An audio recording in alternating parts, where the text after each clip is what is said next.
Hi guys, welcome back to our channel. Today we will start NCERT class 11th biology chapter number 5 morphology of flowering plant।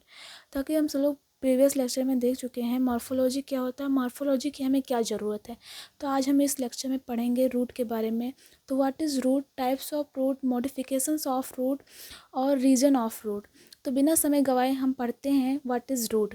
तो root the underground part of the plant, underground part of the plant is known as root. यहाँ पर exception है potato का। Potato underground तो होता है but वो root नहीं, वो स्टेम है क्योंकि उसमें बड पाए जाते हैं। तो रूट यहाँ पर 3 टाइप्स के होते हैं, tap root, fibrous root, adventitious root. Tap root primary root और लेटरल रूट को मिलाकर टैप रूट होते हैं। मेन रूट प्राइमरी रूट कहते हैं और सेकेंडरी रूट टर्सरी रूट को मिलाकर लेटरल रूट कहते हैं। ये बेसिकली डाइकोट प्लांट में पाए जाते हैं। इसका एग्जांपल होगा मस्टर्ड, पी, ब्रिंजल, ईटीसी।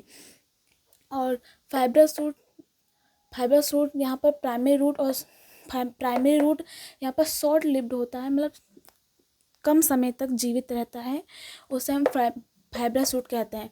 ये बेसिकली मोनोकोट प्लांट में पाए जाते हैं। इसका एग्जांपल होगा वीट, राइस, मेज, ईटीसी।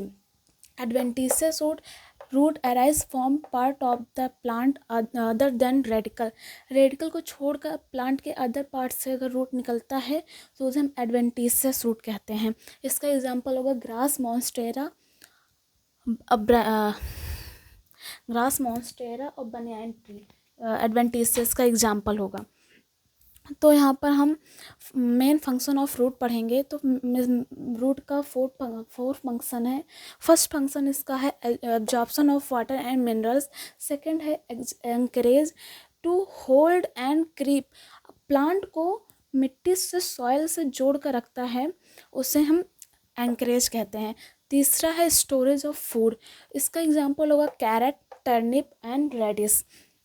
चौथा है फंक्शन रूट का पीजीआर, प्लांट ग्रोथ रेगुलेटर। इसको हम प्लांट हार्मोन भी कहते हैं। और रीजन ऑफ रूट, रूट का रीजन क्या है, जैसे कि जो नीचे अपेक्स पार्ट है रूट का उसे हम रूट कैप कहते हैं। रूट कैप टेरेस्ट्रियल प्लांट में मिलेगा, एक्वेटिक प्लांट में रूट पॉकेट्स मिलता है, वहाँ पर रूट कैप एब्सेंट होगा, रूट पॉकेट्स होगा। जो रूट कैप है वो थिम्बल लाइक स्ट्रक्चर रखता है। और उसके ऊपर जाएंगे, अपेक्स में जाएंगे, उसके और ऊपर जाएंगे, प्रॉक्सिमल रीजन पर जाएंगे तो वहाँ पर रीजन ऑफ मेरिस्टेमेटिक एक्टिविटीज़ होगी। जैसे कि वहाँ पर मेरिस्टेमेटिक का मतलब ही होता है टिश्यू, उसको डिवाइड करने का टिश्यू होता है उसमें। वहाँ पर डिवाइड रेपिडेटली और डेंस प्रोटोप्लाज्म होता है। उसके ऊपर जाएंगे तो रीजन ऑफ इलोंगेशन होगा, और रीजन ऑफ इलोंगेशन होगा। उसके ऊपर जाएंगे तो कुछ हेयर्स पाए जाते हैं और उसको हम रीजन्स ऑफ मैचुरेशन कहते हैं। उसमें हेयर्स होते हैं, खुद धागे जैसे संरचना होते हैं, उसको हम रूट हेयर कहते हैं। और root hair absorb water and minerals for the soil. Root hair soil से वाटर और मिनरल्स को एब्जॉर्ब करता है, उसे हम रूट हेयर कहते हैं। तो आज का लेक्चर यहीं ख़त्म करते हैं। अगले लेक्चर के लिए सब्सक्राइब और लाइक करिए और